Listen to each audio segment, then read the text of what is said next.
This book is titled A Guide to Human Resource Management Practice in Malawi, and I happen to have authored this book, and this is the first edition, and it was published in 2022. So this book has got about 340 pages, and basically it contains issues pertaining to human resource management in Malawi, and the book has got about 10 chapters. So we are looking at like chapter 1 to chapter 2 is focusing on the human resource management processes. So here we are talking about issues related to human resource planning, recruitment, training, issues of motivation, issues pertaining to performance management, and many other issues, including separation management. And in chapter, so the first two chapters, these are the issues which are being discussed, issues even related to Paxson's law and also at the same time Peter's principle. And in chapter 3, we are looking now at the Employment Act. Yeah, so the Employment Act in terms of what are the minimum wages in Malawi, for example, issues of contracts, maybe in terms of leave, what kind of leave are in Malawi, and also even issue how can you discipline employees, or even including issues of the role of the Minister of Labor and among other agencies in Malawi. So that's specifically what is contained in that particular chapter. And in chapter 4, we are now focusing on the Occupational Safety Health Act. This is also another act of parliament which specifically looks at issues of safety and health amongst the employees in Malawi.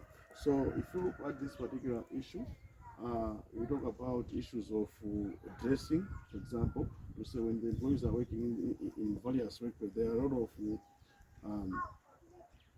safety issues that have to be considered, and the employee can injure themselves or can be injured by machines, so they have to have some kind of protective materials. But also in the same chapter, we're also looking at issues pertaining to the HIV/AIDS Management Act, in terms of how can employers prevent HIV/AIDS contraction amongst employees. So this is a particular chapter we are looking at what the employers can do, but also at the same time what the employees can do just to ensure that the workplace is safe to injuries, and also at the same time they are also what kind of support can be provided to the employees to ensure that they are safe at the workplace. And in chapter 5, we are now looking at the Workers' Compensation Act. This is now related to chapter 4 because whenever a person has been injured at the workplace, for example, due to the lack of safety or due to lack of health issues, health support to the employees.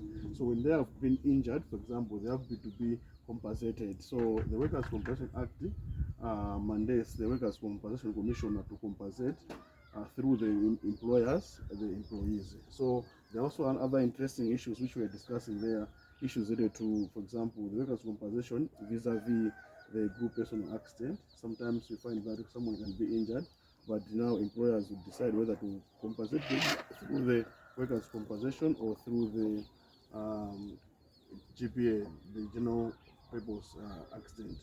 And also, apart from that, we also have the Labor Relations Act.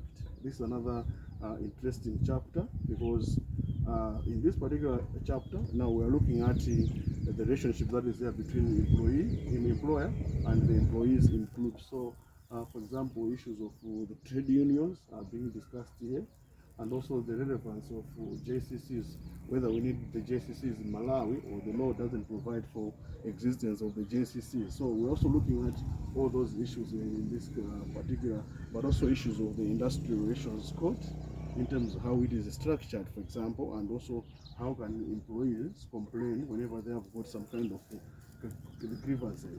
And in chapter 7, now we are focusing on the Pension Act. As you are aware, we didn't have the Pension Act, so we are looking to say who are the employees who are supposed to be on pension, but also at the same time, what are the contribution rates that each and every employer should be contributing to his or her employees.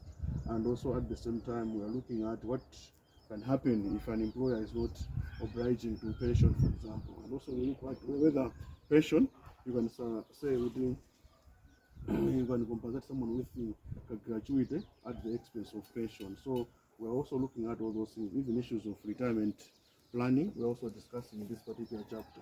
And in chapter 8, we're now looking at issues related to the Gender Equality Act. As you know, we have got the Gender Equality Act and also the National Gender Equality Policy. So we are looking at those issues to say, for example, what's the required ratio between within the employees in terms of at the office, for example, how many employees should be women, and also how many employees should be men. Yeah, so we're looking at all those issues in this particular chapter, and also how do you drive at achieving the affirmative action, and also at the same time we're looking at what are some of the gender-based violence that may be expressed, or even issues of discrimination based on gender, and also at the same time victimization because of one's gender. And besides that, we also have another chapter which is focusing on the disability. So this one is the Disabilities Act, and I think in this particular chapter we are looking to say that the readiness of employers with regard to issues of disability. How can employers support employees who are working with them? For example, they get injured. Also, at the same time, how are the employers willing to support employees who are disabled, for example, and even the prospective employees, are they willing to accommodate them? But also at the same time, which is very interesting in this chapter, is the issue of whenever we are constructing our offices, when we are buying our furniture, the kind of fleet, let's say motor vehicles that we have, are they friendly to people with a disability? So as an organization, how do we manage that? Whenever we are constructing the buildings, and we consider issues of disability. And now, the last chapter is now looking at the linkage between human resource management and the economic development, to say whatever we have discussed in these previous chapters, how can they motivate employees or demotivate employees? Because once these employees are motivated, you find that their productivity is going to go high. Eventually, the productivity of the organizations, which consequently is going to lead to the national development, which means as an economy, we can have a lot of productivity. So it means human resource management, there's a strong linkage between human resource management and economic development. And the beauty of this particular book is that you find that if you go inside here, there are a lot of case studies in each and every chapter, so that you can be able to relate some of the issues to such kind of thing. For example, I'll show you like one case study which is this particular book. So if you go like on this page, you find that there is this case study which is trying to explain something related to what the book is always discussing.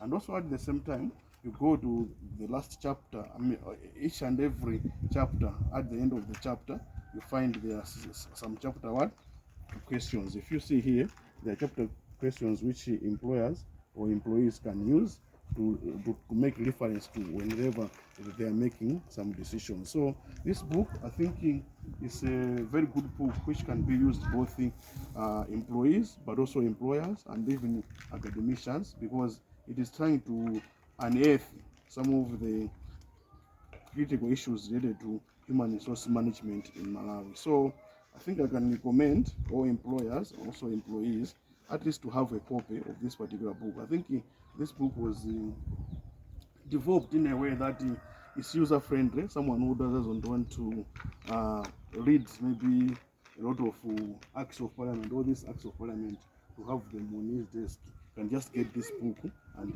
you have everything in one book. So that's what the importance of this book. That's why I'm saying there is a linkage between this book and the national development. So effective human resource management is key to national development, which is now this chapter I'm talking about, the chapter 10. So I think what all these issues are contained in this particular book, and there's a lot of reference to issues pertaining to Malawian context, and that's why distinguishes this book from other books, because it was written in a way that is just focusing on the issues that are also happening in Malawi, and at the same time it makes references to other literature which are happening abroad, but with context of Malawi. So I urge each and everyone to at least have a copy of this particular book. I think it's a very good book, which even myself as an author, but when I read it, I enjoy it, and also I know there is a lot of information